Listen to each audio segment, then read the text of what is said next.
Plastic bottles ప్రమాదకరం, గాజు bottles అయితే సేఫ్ అని చెప్పి ఇంట్లో ఉన్న ప్లాస్టిక్ బాటిల్స్ అన్నిటినీ గాజు బాటిల్స్తో రీప్లేస్ చేసి ఇక గాజు బాటిల్స్లోనే తాగడం మొదలు పెట్టారా?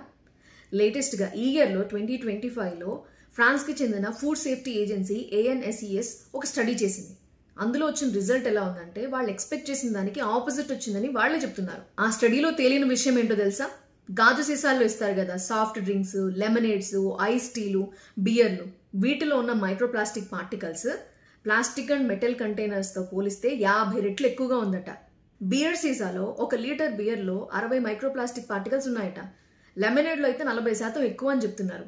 ఇక మనం నీళ్లు తాగుతాం కదా గాజు సీసాలో, అందులో 4.6 మైక్రోప్లాస్టిక్ పార్టికల్స్ ఉన్నాయట. ప్లాస్టిక్ బాటిల్లోనే తక్కువట. ప్లాస్టిక్ బాటిల్లో 1.6 మాత్రమే ఉన్నాయట. ఈ మైక్రోప్లాస్టిక్ పార్టికల్ అనేది ప్లాస్టికే, కానీ ఇది మన కళ్ళకి కనిపించదు. 5 మిల్లీమీటర్ కంటే కూడా తక్కువ సైజులో ఉంటుంది. మైక్రోస్కోప్లో చూస్తేనే తెలుస్తుంది. ఈ గాజు సీసాల్లో ఉన్న మైక్రోప్లాస్టిక్ పార్టికల్స్ మీద ఈ స్టడీ చేసిన సైంటిస్టులు ఒక టెస్ట్ చేశారట.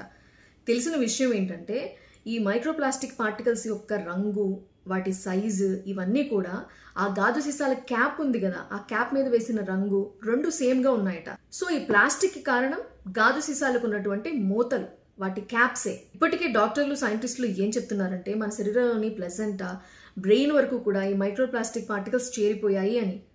ఇక గాజు సీసా కూడా ప్రమాదకరం అయితే మనం ఇంకేం చేయాలి? ఇక స్టీల్ బాటిల్సే వాడాలంటారా? మీరేమనుకుంటున్నారు?